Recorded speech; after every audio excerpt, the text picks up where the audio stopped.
I gave my niece $188,000. She called me selfish for not giving more. My family agrees. Am I the villain or have they lost their minds? I spent $188,000 on my niece, Emily. She called me selfish for not giving her more, and my family made me the villain. I don't usually make posts like this, but I really need to know if I'm crazy, or if my family has lost their minds. After years of spending my money and time on them, Emily called me selfish because I only gave her $188,000, and the worst part is that my family supported her. I'm in shock and don't know what to do. Was I too harsh, or did I just get tired of being everyone's fool? I was always the one who organized all the family gatherings. Christmas, birthdays, weddings, baby showers, graduations, everything went through me. It made sense. I'm a professional event planner and own a small venue that, while not luxurious, is cozy and functional. First, I did it gladly. I love seeing my family together, smiling, enjoying a well-organized meal in a carefully decorated setting. But over time, something changed. They started taking it for granted. My niece, Emily, 25, was one of the first to take advantage of my goodwill. Over the years, I organized 3 major events for her. A dinner after her secret wedding, where she left all the planning to me without giving any instructions. Her first baby shower, for which she simply told me, "Do whatever you want." And her second baby shower, with the same careless attitude. She never showed enthusiasm, not even curiosity about the details. She would just show up, eat, collect her gifts, and leave, not a single word of thanks. At her first baby shower, she arrived 30 minutes late, dressed in old sweatpants, as if she had just come from grocery shopping and not from an event organized just for her. She stayed just long enough to eat, posed for a few pictures, and pick up her gifts before leaving. Her mother, Lisa, rushed to excuse her. She's had a tough pregnancy. That's why she doesn't have the energy for these things. The same story repeated in the dinner after her wedding. She arrived late, sat with her phone in her hand the entire time, ate, and then disappeared. My mother, Grandma Carol, who had always been the first to defend courtesy and good manners, murmured quietly, "She didn't even say thank you." But my brother David, Emily's father, quickly intervened. "She's going through a lot of stress with the marriage, don't take it the wrong way." There was always an excuse for her, and the third time was the worst. At her second baby shower, Emily repeated the same routine. She arrived late, and once she had collected her gifts, she casually asked me, "Can you pack all this up for me to take home?" I suggested she stay a little longer and open the gifts there to share the moment with the family. Her response was a sarcastic laugh. "I don't want to stay at these little parties any longer than necessary." That was the last straw. I decided at that moment that I would never organize anything for her again. A year later, I organized the bachelorette party for her younger sister, Jessica, a girl completely different from Emily. Kind, grateful, excited about every detail. Everything turned out perfect. The atmosphere was warm, the decorations were elegant, and the food was delicious. Everyone was happy. They were all happy, except Emily. She did the same thing as always, arrived late, ate, didn't even help her sister, and then disappeared. While my brother David and I were loading the gifts into the car, he dropped the bombshell. "By the way, Emily is pregnant again. When can you throw her baby shower?" I took a deep breath. "I'm not doing it." David frowned. "What? Why not?" I explained how his daughter, Emily, had never appreciated anything I did for her, how she had never shown gratitude, and how she herself had said she didn't like these little parties. His reaction was the same as always. "I didn't know it bothered you that much. Are you really going to hold a grudge over one unimportant comment?" The next day, Emily called me, furious. "Why did you tell my dad, David, that you won't throw me a party?" I took a deep breath. "You said you didn't like my parties. Why do you want another one?" There was an awkward silence. Then she finally admitted it. "Because I need the gifts." At that moment, I understood everything. It wasn't about the celebration, the family, or the special moment. For her, a baby shower was nothing more than an opportunity to collect free stuff. I calmly replied, "You can post your gift registry online. I'm sure people will help you." Emily exploded. "You're so selfish? You've always loved acting like you're important with your events, but when someone really needs you, you refuse to help." She hung up. A few minutes later, David called me, his tone full of indignation. "Emily is crying. She says you humiliated her and that you won't help her out of spite." I stayed silent for a few seconds. "If you want her to have a baby shower, you can pay for it. I'll charge you like any other client." There was a long pause. How much does it cost? I gave him the standard price for an event like that at my venue. What? His voice cracked. That's too much. Well, then you can find someone else to organize it. He hung up without saying goodbye. After David's call, I waited for the inevitable. I knew Emily wouldn't just let it go. She wouldn't accept a no without a fight. That wasn't her style. And sure enough, within 24 hours, my phone started ringing nonstop. First, it was my mother, Grandma Carol. Sweetheart, I don't know what happened between you and Emily, but why did you refuse to throw her a baby shower? Mom, she herself said she didn't want to stay any longer than necessary at her own parties. Why would she want another one? She's your niece. Family helps each other. I closed my eyes and ran a hand over my forehead. There it was. The magic word. Family. The perfect excuse for everyone to expect me to give my time and money without complaining. After my mother came the aunts.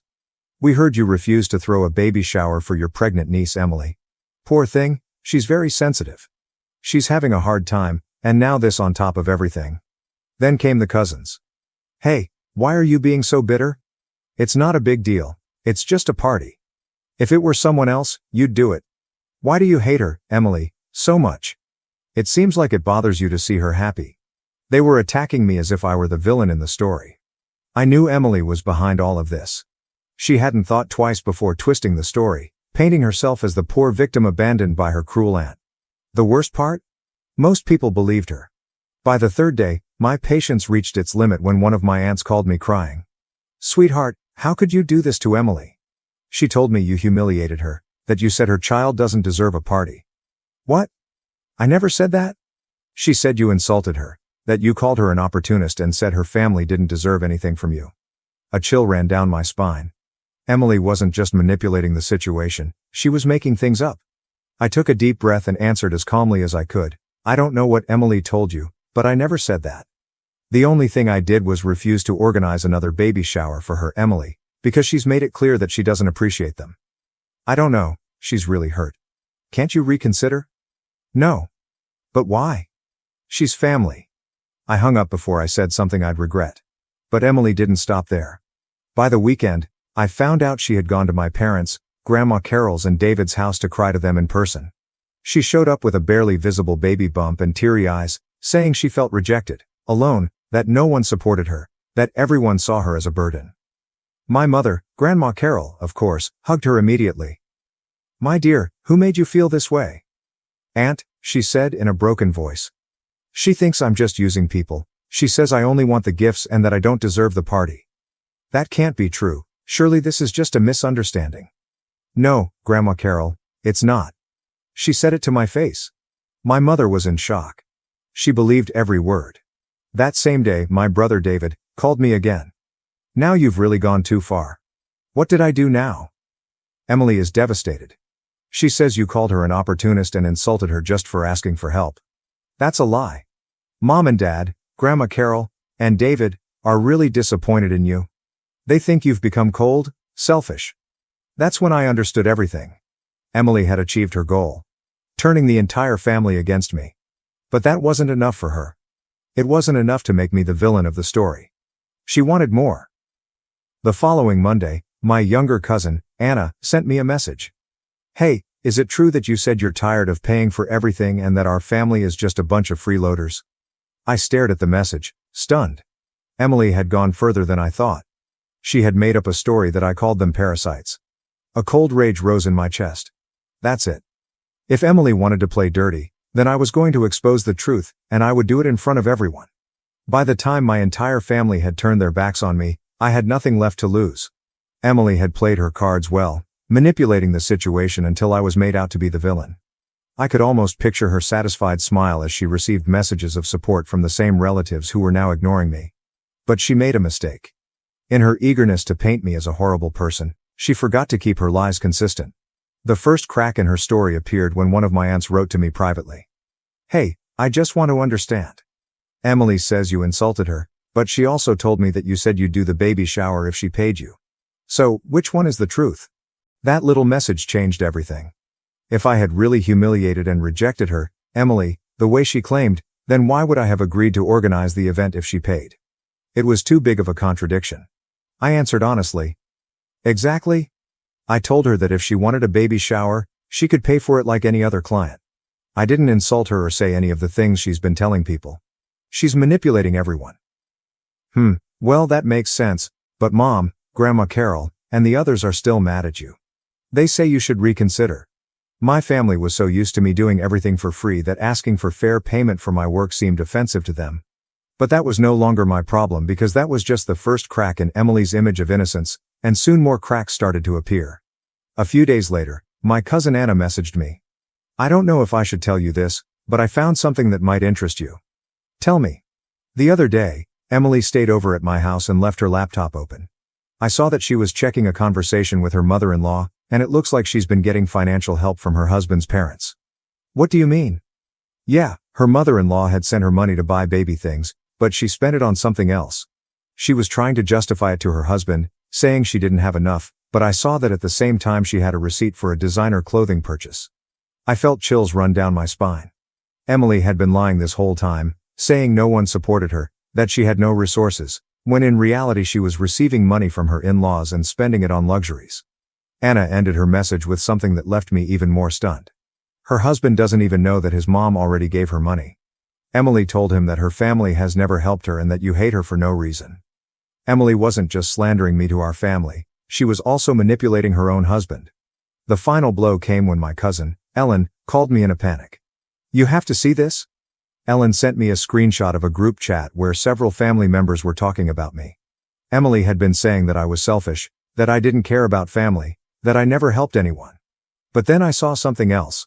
One of my aunts commented, well, at least she's never asked me for money, and another aunt replied, what do you mean she hasn't?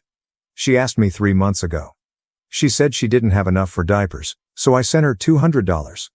Wait, you too? I gave her $300 last month because she told me she was in debt with the bank.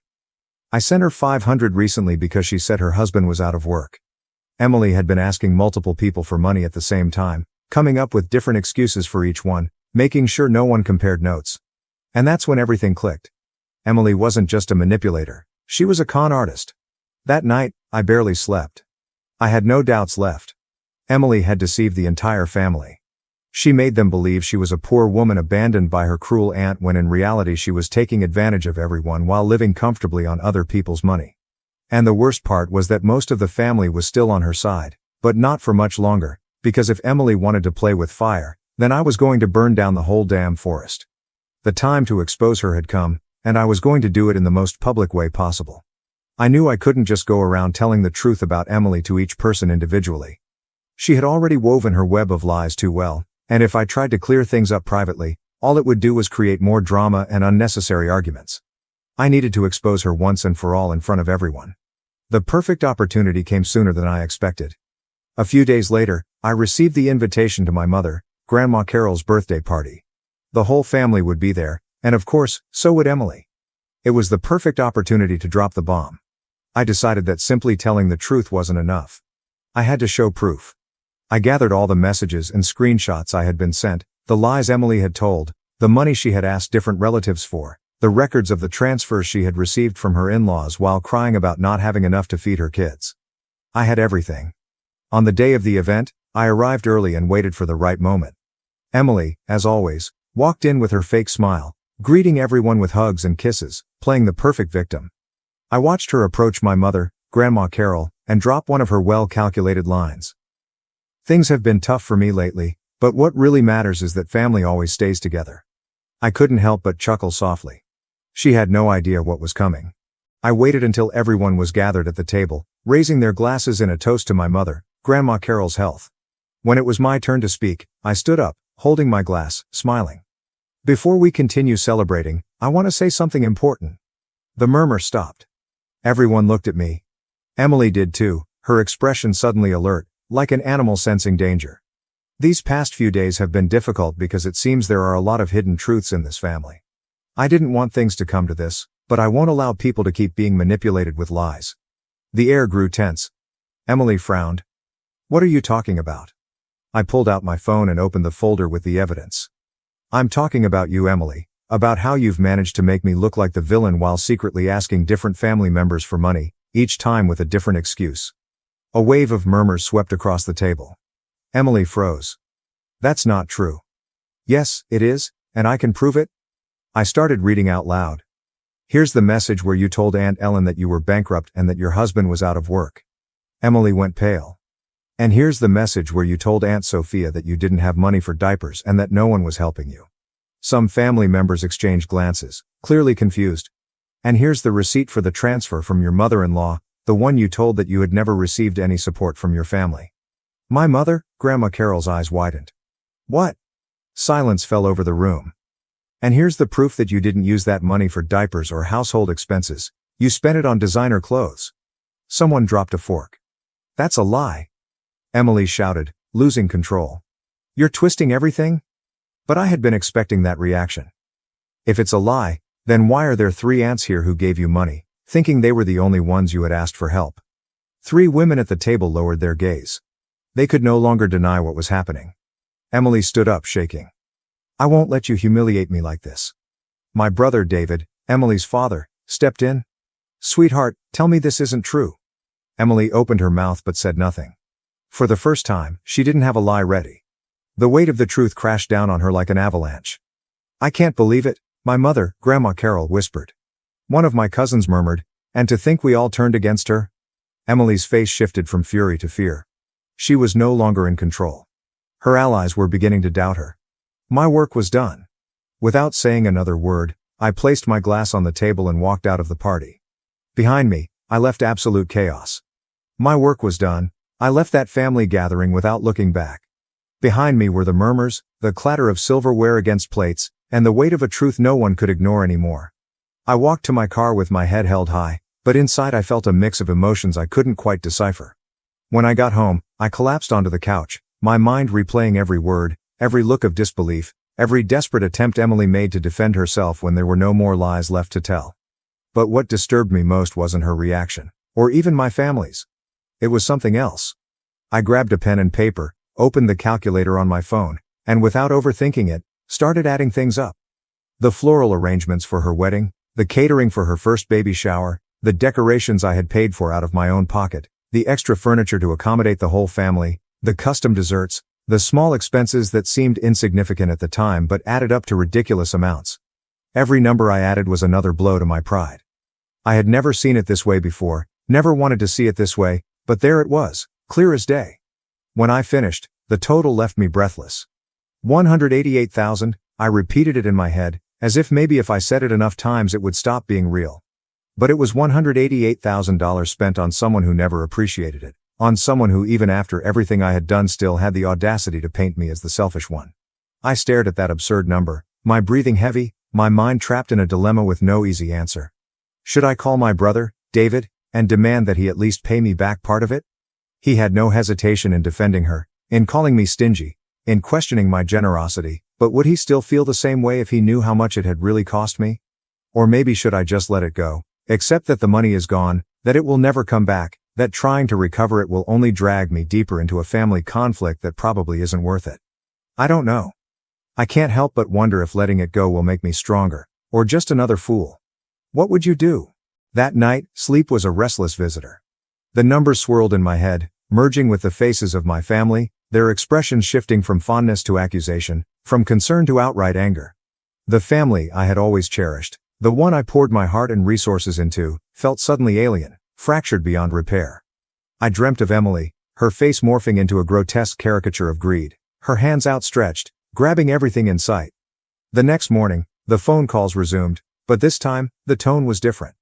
Curiosity, disbelief, and a hesitant apology colored the voices of my aunts and cousins. Even my mother, Grandma Carol, called, her voice laced with regret. Honey, I'm so sorry. I didn't realize. Emily painted such a different picture. I was wary, though. Their apologies felt conditional, like they were more upset about being duped than about the years of my generosity they had taken for granted. It's not about the money, I said to my mother, trying to convey the deeper hurt. It's about the lack of respect, the entitlement, the way she manipulated everyone. I understand, sweetheart, Mom said, but I could hear the underlying discomfort in her voice. She didn't really understand. She couldn't. She hadn't been the one footing the bill for years, only to be labeled selfish for finally drawing a line. David, predictably, was the last to call. His voice was strained, apologetic, but also laced with a defensiveness that grated on my nerves. Look, I'm really sorry about all this. I had no idea Emily was doing all that. But she's my daughter. And she's pregnant. Can't we just move past this? Move past it, I repeated, the incredulity dripping from my voice. David, she systematically lied to everyone, stole from everyone, and turned the entire family against me. Moving past it isn't going to magically erase that. What do you want me to do? He asked, his voice laced with exasperation. I want you to talk to your daughter, I said, my voice cold. I want you to make her understand the consequences of her actions. And maybe, just maybe, I want you to acknowledge the years of my generosity that you all so casually accepted. The conversation ended without any resolution, leaving me feeling even emptier than before. The apologies felt hollow, the promises of change insincere. I realized that even with the truth exposed, the underlying dynamic within my family remained the same. They would always expect me to be the giver, the organizer, the one who smoothed everything over, regardless of the personal cost. Driven by a sudden urge to escape, I closed up my venue, packed a small bag, and drove to the coast. I needed to get away from the suffocating atmosphere of family drama, to breathe the salt-tinged air, and clear my head. I checked into a small, unassuming motel overlooking the ocean, the sound of the waves a soothing balm to my frayed nerves. The next few days were spent walking along the beach, watching the sunset, and trying to disconnect from the chaos I had left behind. I met a few interesting people, a retired art teacher who painted landscapes on driftwood, a surfer who spoke passionately about protecting the ocean, and a young woman who was traveling the country in a converted van, searching for inspiration for her songwriting. These encounters, brief as they were, reminded me that there was a world beyond my family, a world filled with kindness, creativity, and genuine connection. One evening, while sitting on the beach, watching the sky explode with color, I received a text message from an unknown number. Meet me at the Seashell Diner tomorrow at noon. It's time we talked. Emily. My first instinct was to ignore it. What could Emily possibly have to say that I wanted to hear? But curiosity, and perhaps a morbid desire to witness her audacity firsthand, got the better of me. I texted back a single word. Fine. The Seashell Diner was a classic greasy spoon, the kind of place where the coffee was strong, the bacon was crispy, and the waitresses called you honey. Emily was already there when I arrived, sitting in a booth by the window, her face pale and drawn. She looked smaller, somehow, less confident than I had ever seen her. Thanks for coming, she said, her voice barely above a whisper. I sat down across from her, my arms crossed, my expression unreadable. Get on with it, Emily. I don't have all day. She took a deep breath, her hands trembling slightly. I wanted to apologize. For everything. I raised an eyebrow, skeptical. An apology? Really? After everything you did? After everything you said? I know it doesn't excuse anything, she said, her eyes welling up with tears. But I was desperate. I felt like I was drowning. Drowning? I repeated, my voice laced with sarcasm. While wearing designer clothes and manipulating your family for money? That's an interesting definition of drowning. It wasn't like that, she insisted, her voice cracking. I mean, the clothes, that was stupid. I know that. But I was trying to impress people, to feel like I was worth something. Worth something? I repeated. Emily, you are carrying a child. You are worth everything. It sounds stupid, I know, Emily insisted. But with the baby, and my husband losing his job for a bit, I felt so hopeless. I'm not good at asking for things, so I tried to make people want to help me. I remained stoic. And why make me the bad guy? Because I was mad at you. It felt like you were showing off with the venue, throwing all these parties for other people. You would always say you do it for the family, but when I needed you, you refused. That last part stung, but I refused to let it show. It never occurred to you to simply say thank you? Tears streamed down her face. I know I messed up. Big time. And I've hurt a lot of people, especially you. I don't expect you to forgive me, but I needed you to know that I'm sorry. Truly sorry. The silence stretched between us, broken only by the clatter of dishes and the murmur of conversations. I looked at Emily, her face streaked with tears, her body heavy with pregnancy, and I saw not a conniving manipulator, but a lost, insecure young woman who had made a series of terrible choices. What about your husband? I asked, my voice softer now. Does he know the truth? Emily nodded, wiping her eyes with a napkin. I told him everything. He's not happy, but he's trying to understand. I knew this conversation had to end soon. Well, I hope that you and your husband can work through your problems, Emily, I said. I also hope you come up with a payment plan for the money. Emily looked up, startled. But you can work at the venue when you're ready. Babysit for Jessica. I don't care. What I do care about is that you learn the value of what you have taken from me, and what you have taken from other people. I stood up. I'm leaving now, because I am tired of being played for a fool. I left her at the diner, the image of her tearful face etched in my mind. I don't know if I truly forgave her, or if I ever would. But I knew that I couldn't let her actions define me, couldn't let the bitterness consume me. I had to move on, to rebuild my life, to find joy and connection outside the suffocating confines of my family. Returning to my motel room, I found a message from Jessica, Emily's sister. Can we talk? I'm here. Room 207. Jessica was the antithesis of Emily. Kind, compassionate, and genuinely grateful, she had always been a bright spot in the family, a reminder that not everyone was driven by self-interest and manipulation. I found her sitting on the bed, her eyes red and puffy. I'm so sorry, she said, her voice trembling. I had no idea. I feel so ashamed. I sat down beside her and took her hand. It's not your fault, Jessica. You didn't do anything wrong. But I should have seen it, she said, shaking her head. I should have known that something was going on. I didn't want to believe it. It's okay, I said, squeezing her hand. It's over now. The truth is out, we can all move on. We talked for hours that evening, sharing our feelings of betrayal, anger, and sadness. Jessica confided in me about her own struggles with Emily's behavior, about the constant pressure to compete, to measure up, to be just as successful as her older sister. As the night wore on, a sense of camaraderie grew between us. We realized that we were both victims of Emily's manipulation, that we had both been hurt by her selfishness and deceit. And in that shared understanding, we found a connection, a bond that transcended the familial ties that had caused so much pain. Before leaving, Jessica hugged me tightly. Thank you, she whispered. For everything? For being so strong? For telling the truth. I smiled, a genuine smile for the first time in weeks. We'll get through this, I said. Together. That night, I slept soundly, the sound of the waves no longer a soothing balm, but a symbol of resilience, a reminder that even after the most violent storms, the ocean always finds a way to rebuild, to regenerate, to move forward. Over the next few months, I focused on rebuilding my life. I renovated my venue, transforming it into a space that reflected my own values. Creativity, authenticity, and genuine connection. I hosted art exhibits, poetry slams, and community events, attracting a clientele that appreciated the unique atmosphere and the heartfelt purpose behind it. I also reconnected with old friends, pursued new hobbies, and allowed myself to be open to new experiences. I discovered a passion for photography, capturing the beauty of the natural world and the raw emotions of human connection. I joined a hiking club, exploring the scenic trails of the nearby mountains, and forging friendships with like-minded individuals. Slowly but surely, I began to heal, to reclaim my sense of self-worth, to redefine my definition of family. I learned that family wasn't just about blood ties, but about trust, respect, and mutual support. And I realized that I had the power to choose my own family, to surround myself with people who valued me for who I was, not for what I could give them.